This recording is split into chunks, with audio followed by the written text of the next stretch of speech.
Prynhawn da a chroeso i'r sesiwn hwn yn y gyfres Curaduron yn cyflwyno. Fy enw I yw Timothy Cutts, a dwi'n gweithio yma fel Llyfrgellydd Llyfrau Pryn yn Llyfrgell Genedlaethol Cymru. Dwi'n falch o cyfle prynhawn dda I gyflwyno I chi un o casgliadau pryntiedig pwysicaf sydd yn y Llyfrgell, ac I dynnu sylw at y gwaith sydd wedi wneud yn ddiweddar I roi y casgliad ar-lein. Y teitl dwi wedi rhoi y cyflwyniad yw Sir John Williams a chasgliad Castell Sherburn. Felly ddechrau, pwy oedd Sir John Williams?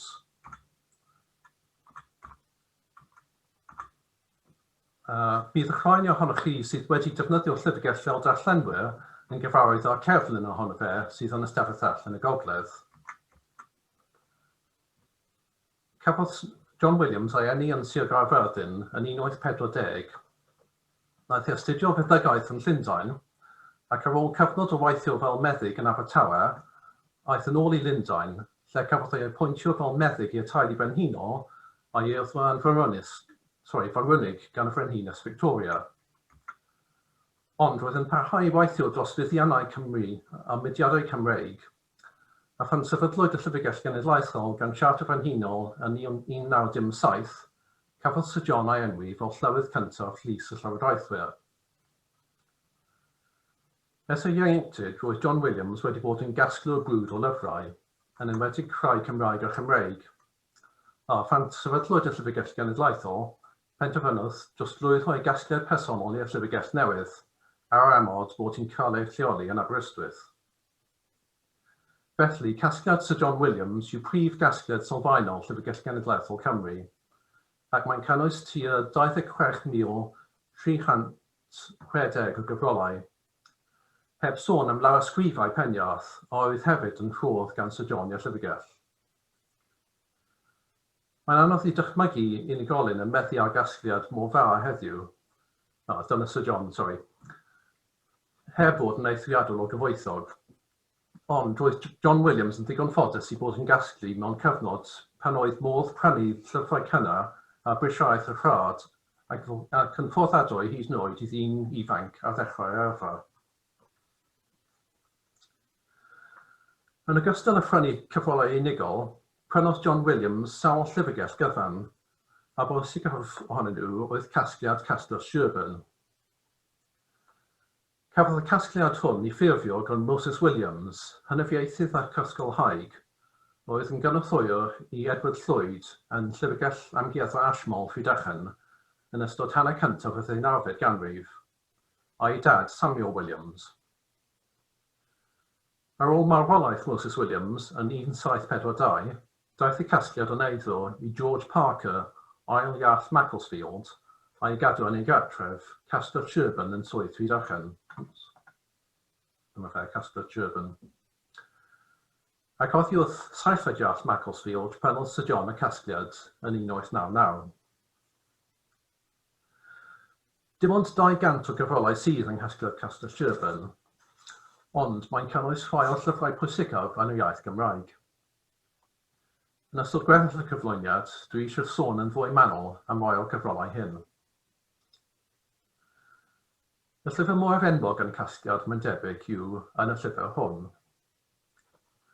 Os dewch i'r Llyfrgell Genedlaethol, mi welwch atgynhyrchiad o wyneb ddalen yn y llyfr hwn, fel sy'n ymddangos ar y sgrin nawr, a'r un o pileri yn ystafell penyath ar eich ffordd i'r grisiau sy'n arwain I fyny ystafelloedd darllen. Mae gallwn ni roi gyflwyniad cyfan am y gyfrol hwn. Mae bwysigrwydd yw, mae hwn oedd y llyfr cyntaf I gael ei argraffu yn y iaith Gymraeg. Cafodd ei gyhoeddi yn 1546 a'i argraffu yn Llundain, oherwydd hyd at 1695, oedd argraffu yng Nghymru a Lloegr yn anghyfreithlon tu allan I Llundain Caergrawnt a Rhydychen. Dim ond 17 o dudalennau sydd yn y llyfr hwn, a does dim hyd yn oed teitl ganddo, felly mae'n cael ei adnabod gan y geiriau cyntaf, sydd yn dechrau rhestr gynnwys y llyfr, sef y Weithio Cymraeg, y calendar, a nifer o destunau crefyddol gan gynnwys gweddi'r arglwydd a 10 gorchymyn.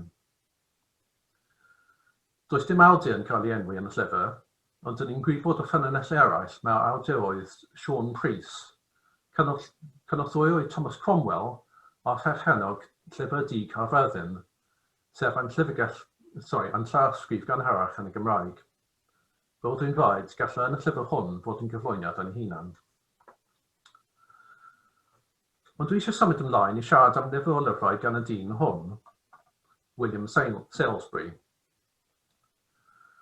Nawr mae llawer o bobl yn meddwl mae cyfieithiad William Morgan o 1588 oedd y fersiwn gyntaf o Beibl yn y Gymraeg.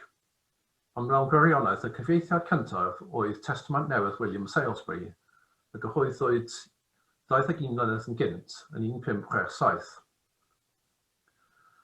Brodo o Lansanan yng Ngogledd Cymru o Salisbury, gŵr graddedig o Rhydychen ac un oedd wedi troi ar Protestaniaeth.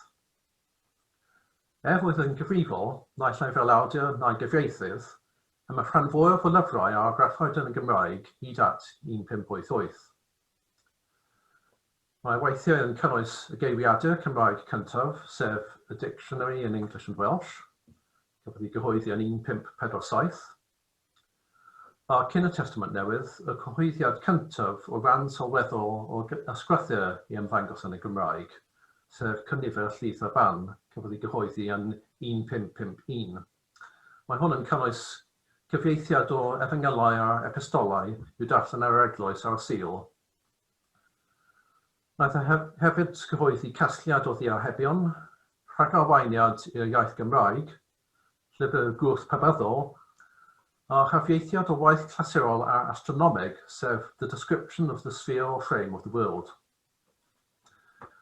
Y llyfr olaf hwn oedd yr unig un o weithiau Salisbury oedd ddim ymysg y llyfrau cafodd ei prynu gan Sir John Williams yn 1899. A dros ganrif yn ddiweddarach, daeth rhagor o lyfrau iall Macclesfield ar werth, ac yn ymysg oedd cyfrol fach oedd yn cynnwys nifer o destunau gan gwahanol awduron, gan gynnwys yr un gwaith hwn ar astronomig gan William Salisbury. Bod gan y Llyfrgell Brydeinig ddiddordeb mewn prynu gwaithiau eraill yn y gyfrol, roedd yn nhw'n ddigon caredig i baidio fideo yn anherbyn ni yn yr awerthiant, fel bod ni'n gallu cwblhau ein casgliad o weithiau Cymru pwysig hwn. Nawr, i sôn yn fwy penodol am gyfieithiad William Salisbury o'r Testament Newydd. Dyna wyneb ddalen. Roedd y cyfieithiad hwn yn ganlyniad i ddeddf a basiwyd yn 1563 yn ystod tewnesiad Elizabeth y Cyntaf. Y deddf yn gorchymyn esgobion holl esgobaethau Cymru ac esgob Penffordd oedd yn dref Cymraeg ar y pryd, i drefnu bod y Beibl a llyfr gweddi cyffredin yn cael ei cyfieithu y Gymraeg erbyn y cyntaf o Fawrth 1567. Nawr, wnaeth hynny ddim digwydd, doedd dim cyfieithiad o Beibl cyfan i'r Gymraeg tan i cyfieithiad William Morgan yn 1588. Ond, ni ymddangosodd cyfieithiad William Salisbury o'r Testament Newydd yn 1567 ym mis Hydref. A dyna fe, dilan yn deitl. Mae'n gyfieithiad aeth anodd i'w ddarllen heddiw, oherwydd roedd William Salisbury eisiau sefydlu y Gymraeg fel iaith ddysgedig, ac felly roedd yn defnyddio geirfa ysgolheigaidd yn lle iaith pob dydd. A hefyd, wnaeth e newid orgraff geiriau Cymraeg fel bod nhw'n edrych yn fwy tebyg i eiriau Lladin. Ond, bod Testament Salisbury yn anodd i'w ddefnyddio i gymharu Beibl William Morgan, oedd wrth gwrs yn cael ei defnyddio yn eang tan yn hwyr yn yr 20th ganrif, roedd cyhoeddi Testament William Salisbury yn garreg filltir bwysig yn hanes cyhoeddi yn y Gymraeg, oherwydd dyma'r tro cyntaf roedd gan y Cymru fersiwn o ysgrythurau yn eu hiaith eu hunain. Hefyd, bod Salisbury yn defnyddio iaith Gogledd Cymru yn ei gyfieithiad, roedd yn ddigon caredig i gynnwys ffurfiau deheuol mewn nodiadau yn ymylon y tudalennau. Un peth arall dwi eisiau pwyntio allan cyn i ni symud ymlaen, os edrychwch chi ar llun sydd ar y sgrin na, byddwch chi'n gweld ar bwys y teitl, Testament Newydd yn Arglwydd Iesu Grist, dyna arfbwys iall Macclesfield, ond mae hwn yn ymddangos ar cyfan o llyfrau yn Casgliad Casper Sherburn.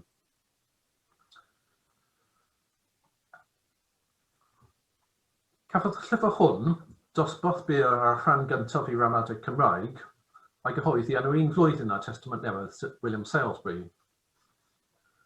Ond beth sy'n ddiddorol am y llyfr hwn yw fod e ddim wedi cael ei argraffu ym Mhrydain, ond yn yr Eidal.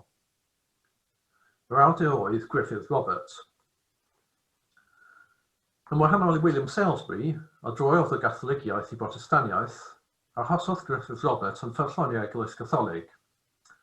A phan ddaeth y Frenhines Brotestanaidd Elizabeth y Gyntaf i'r orsedd, aeth ef i fyw ar y cyfandir a chafodd ei apwyntio yn un o'r gyffeswyr ar Chesgob Milan.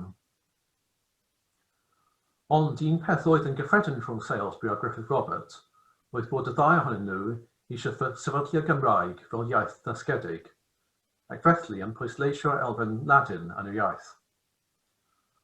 Hon yw'r gyntaf o 4 rhan o ramadeg Griffith Robert a ymddangosodd dros gyfnod o 5 mlynedd ar 20.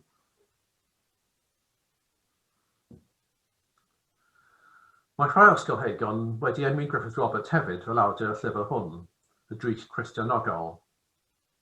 Ond mae'n amheuaeth os mai fe oedd yr awdur mewn gwirionedd. Pwysig oedd y llyfr hwn yw mai hwn oedd y llyfr cyntaf i gael ar argraffau yng Nghymru.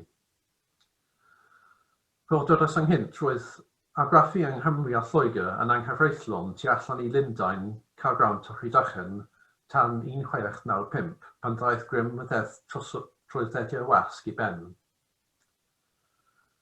Roedd argraffu testunau Catholig fel hwn yn benodol wedi wahardd, ac felly roedd rhaid iddyn nhw gael eu hargraffu naill ai ar tramor, a wasg tramor, neu ar wasg dirgel ym Mhrydain fel yn achos y llyfr hwn.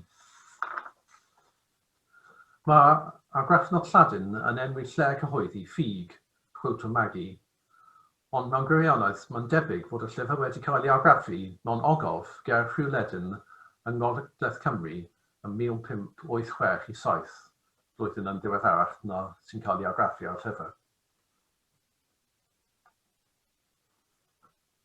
Y llyfr cyntaf i gael ei argraffu'n gyfreithlon yng Nghymru oedd y baled hon, Carn o Sen yw Hen Feistr Tobacco. Cafodd ei gyhoeddi mewn pentref bach ar ymylon Castell Newydd Emlyn o enw Tref Hedyn, sydd erbyn hyn wedi newid ei enw i Adpar. Yr argraffydd oedd Isaac Carter, dyn oedd eisiau defnyddio ei wasg elw ysbrydol ag i gwladwyr yn dilyn diwygiad yn Ne Ceredigion a ddechrau'r 19th ganrif. Daeth yn amlwg ar ôl ychydig o flynyddoedd bod Tref Hedyn yn anaddas fel lle cyhoeddi, a symudodd Carter i fusnes i Gaerfyrddin. Daeth y dref honno yn brif ganolfan argraffu yng Nghymru yn hanner cyntaf y 19th ganrif. Un o cyhoeddwyr mwyaf cynhyrchiol yng Gaerfyrddin oedd John Ross. Daeth Ross i'r dref yn 1762 i ymuno â busnes argraffu Rhys Thomas, ond 2 flynedd wedyn symudodd Thomas i Llanymddyfri a sefydlodd John Ross fusnes ei hunan yng Nghaerfyrddin. Yn wahanol i argraffwyr eraill yn dref, roedd Ross yn argraffydd proffesiynol gan ei fod wedi gweithio am 7 mlynedd mewn argraff tu adnabyddus yn Llundain. A dyma enghraifft o waith Ross, rheol a gwobrau a gymdeithas cefnogi hwsbonaeth a diwydrwydd yn Sir Aberteifi.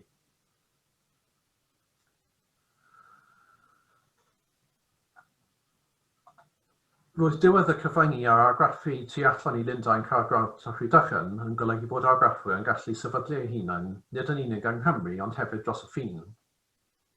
Cyhoeddwyd nifer sylweddol o lyfrau Cymraeg yn Amwythig ac yng Nghaer, a dyma enghraifft o lyfr Cymraeg wedi'i argraffu yn Amwythig, neu y Moethig, fel mae'n dweud fan hyn, drych y prif oesoedd cafodd ei gyhoeddi gan Siôn Rhedrych yn 1716.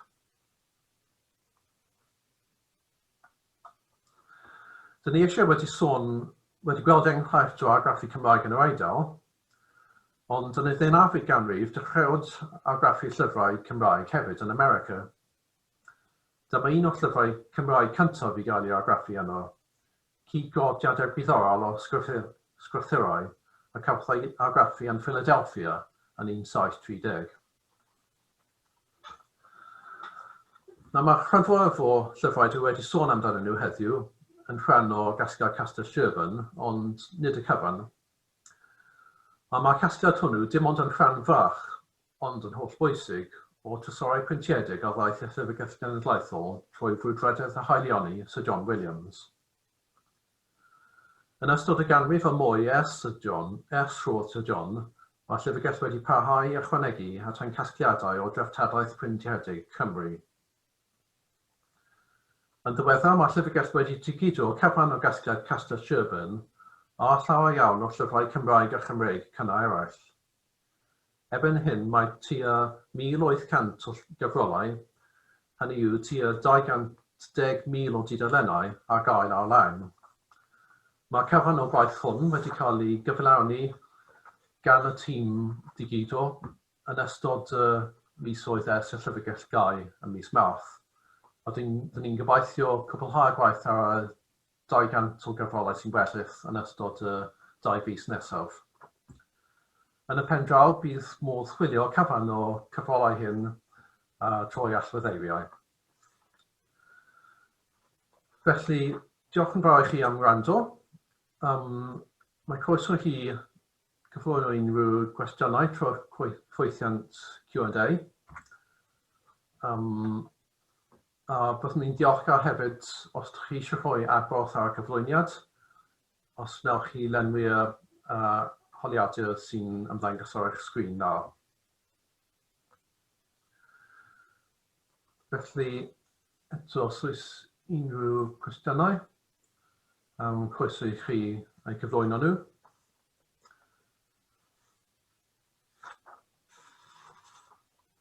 Os nag, diolch yn fawr i chi am wrando a dyna diwedd y cyflwyniad.